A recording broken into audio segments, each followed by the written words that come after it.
That was a great episode. While not as exciting as the first two, I think that was probably the best episode so far this season. I love when they're able to successfully interweave stories. You know, like a normal TV show, you have an A plot, a B plot, maybe a C plot. And the show really, really struggles with that. I liked the first two episodes, but 3 and 4 I didn't really like. And they would have been so much better if instead of just focusing on Daryl and the Reapers in episode 4, if his story had been interwoven with Maggie and Negan and everything that was going on and split into 2 episodes, that would have been preferable to me. And, you know, once again, we didn't see Daryl. We didn't check in with Daryl, which is surprising to me, really, because Daryl was in every single episode in seasons 9 and 10. He is, as far as I'm concerned, and I think as far as the show is concerned, the main character, right? He's kind of taken over Rick's place as, yes, it's an ensemble, but, you know, kind of our main character. So it's really strange to have him separated from the group, from, you know, any group, and to have him not appear in 2 episodes so far out of 5. That's crazy, and I don't like it.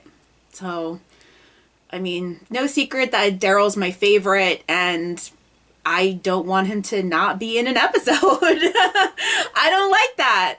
So, that's kind of my only complaint. Although really in this episode, it wasn't a big deal. I was so engaged in what was happening, I didn't actually miss Daryl, surprisingly, because I was into everything else that was going on. You know, the Maggie and Negan stuff is really good. I mean, I'm really enjoying that tension. And, you know, Negan is always the voice of reason. I was siding with Negan. I think that they should have taken the food back to Alexandria.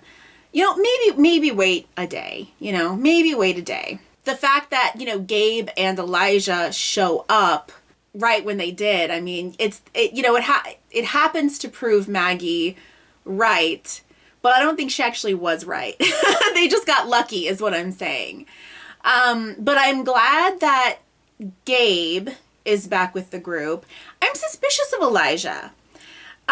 This is not my theory, but I've heard this theory. Some people speculate that he is possibly a Reaper or like an ex-Reaper because he wears a mask. And so I'm a little suspicious. The last time we saw him, it looked like he was being hanged because there was a rope around his throat and he was lifted up into the air, and that was it. We didn't see what happened to him. So now that he shows back up, I don't know. I can't help but be suspicious. So we'll see how that plays out. The stuff with the kids, I loved the kids. I love Judith. However, I just don't.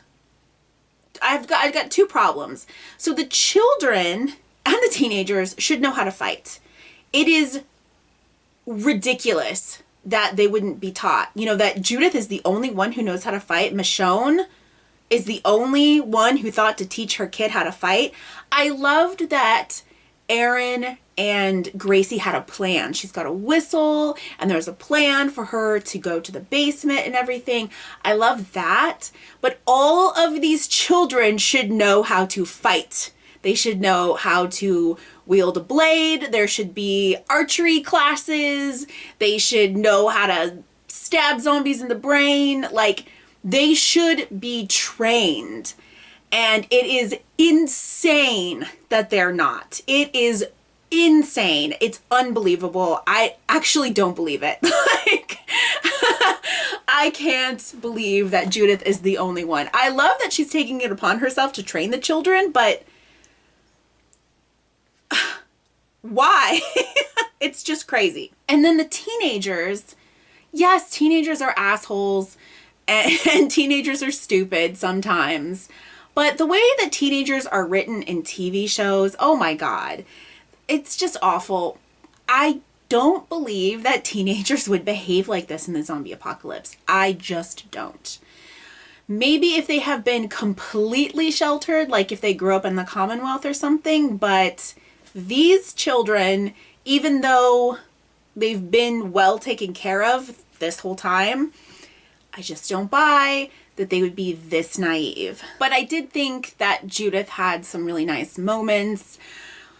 Oh boy, anytime you bring up Carl, I'm just gonna burst into tears. It's an automatic reflex. I loved Carl and everything that Carl represented. So he is like, Carl is a bigger trigger for me in terms of like turning on the waterworks than Glenn or anybody else. Like Carl is my number one. You mention his name and I'm gonna start bawling. So that was tough. But it was a nice moment for Judith. And it was nice of Rosita. We got some of her backstory. And it was a nice moment for her. Rosita should be training the children though. Like she's a good one to train the children along with Carol, who was training the children in the prison. But what I didn't like was that she didn't mention Michonne.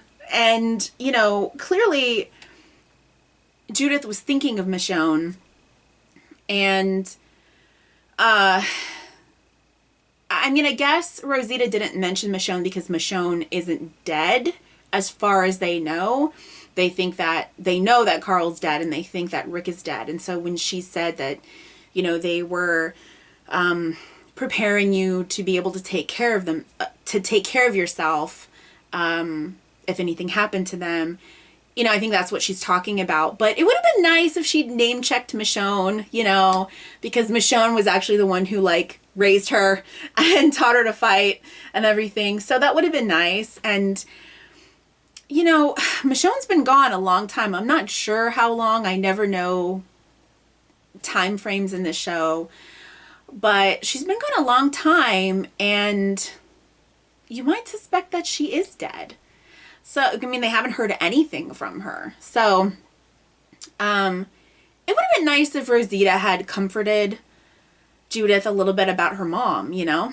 What I love about the conflict between Aaron and Carol in this episode is that neither one of them is wrong. I love when we have those types of conflicts because they're so much more complicated and nuanced than when you have somebody who is obviously right. And like, I didn't know whether or not to trust that guy, that whisperer. You know, I mean, it seemed like you could trust him, but then you find out that he's lying, but then it's understandable that he would lie. It just really worked very, very well for me. And Carol's position of, you know, hey, this is what I went through. This was my experience. You don't want to go down this road. That shows real character growth for Carol. And it makes me so happy because that's what I want to see from Carol. Some real character growth. But you can't blame Aaron at all. And that dream sequence in the beginning was awesome. We have the Whisperers, we have the Saviors, we have the Wolves. I mean, like, all of our enemies are surrounding him, and then his daughter disappears, and it was really effective. So I can completely understand Aaron's anger and his paranoia completely, but I also was kind of, you know, like, I could understand Lydia in saying, like, hey, give this guy a chance. And I don't think this guy was like one of my mom's devotees, one of her acolytes, and he's probably okay. It surprised me that Jerry was in on the torture, but because that was Nabila's scarf, you know, I mean, everybody can get pushed to that place if you apply the right pressure. And I like that. So I just thought that was just really nuanced, and I appreciate it a lot. And then, of course, Connie. Oh my God, Connie. I didn't watch next week. I don't watch the next week on stuff because that's too much information for me. So, but it shows up immediately. You don't know when the episode has ended. It's like another scene but that scene is the next week on. I don't like that at all, but couldn't help but see Connie. I'm so excited. I love her and miss her so much. I do wish that we were getting more Ezekiel, and I wish that we had gotten a little bit more Princess. I just love her so much. But I miss Ezekiel. I feel like we just don't see him much, and even when he's on screen, he doesn't have a lot to do. So I miss him. And I don't know if I said this in a review or a reaction before, but as soon as we heard that her brother was a surgeon, I thought, ooh, maybe they can remove the tumor. And, they might have other surgeons as well.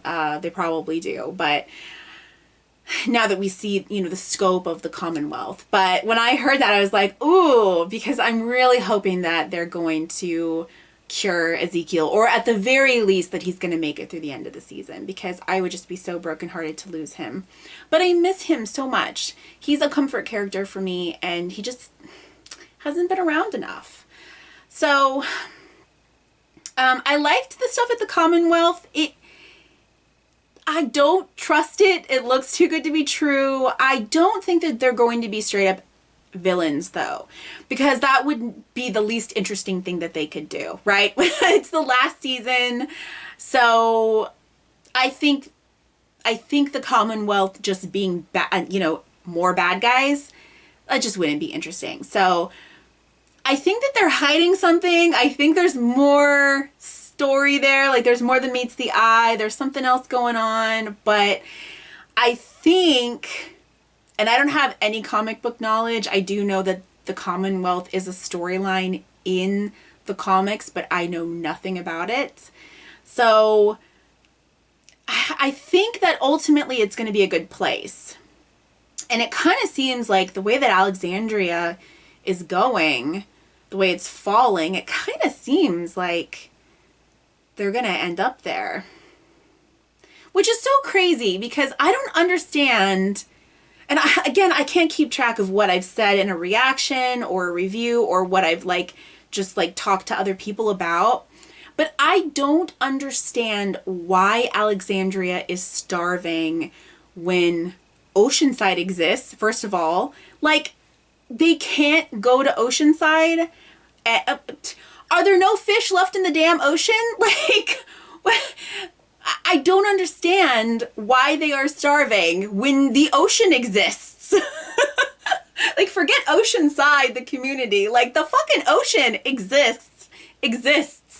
And it's close enough for them to get to in a day or so, right? We know that, in a reasonable amount of time anyway. Seems like it only takes a day or so to get to Oceanside. So, hello? Why isn't Carol back on the shrimp boat? I don't understand why they're starving. It doesn't make any sense other than they just don't want to use the Oceanside set or something. It's cheaper and easier to film at Alexandria. Or I guess they just want to tell this story of, Alexandria struggling. But it just seems silly. Why wouldn't they be, why wouldn't groups be going to Oceanside to fish, gather supplies and stuff like that, and be coming back, on a regular basis? Or, why don't they just relocate? I would love for them to just relocate to Oceanside because I think the Oceanside set is far more interesting. So I would just prefer to be there. But, it just seems silly that they're not utilizing Oceanside. Or at least going to the damn ocean. Even if it's not Oceanside, just go to the ocean. Go fishing. It's so weird. Anyway, I feel like I kind of lost my train of thought there because I went on a tangent about Oceanside and fishing.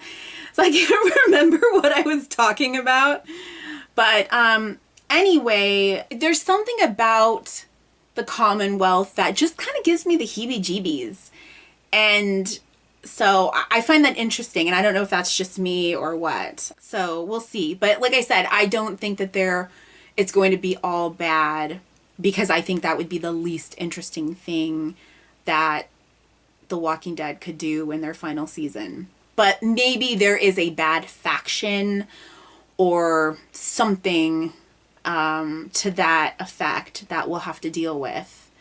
But I don't know. I get the feeling that most of them are going to assimilate into the Commonwealth, but probably not Daryl and Carol. They are probably not going to be comfortable. And to be perfectly honest, I wouldn't either. Like, I wouldn't be comfortable with that either.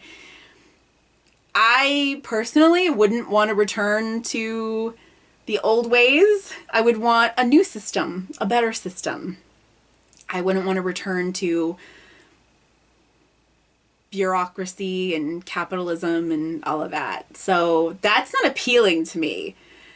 So I think I would rather just hop on a motorcycle and take off too. So maybe that's what's going to happen. Anyway, I think that's it. So anyway, I thought that was great. I think that, like I said, it's not as exciting as the first two, and it didn't have the awesome set pieces, you know, the subway and, you know, Daryl going all John Wick on the zombies and everything in the train, in the subway. I loved all of that, but I think that this was probably, just like storytelling wise, the best episode so far this season. So that's great, and I'm so excited about Connie next week. I cannot even tell you. Oh my god. So anyway, I guess that's it for now. Thanks so much for watching. I'll see you next time. Bye.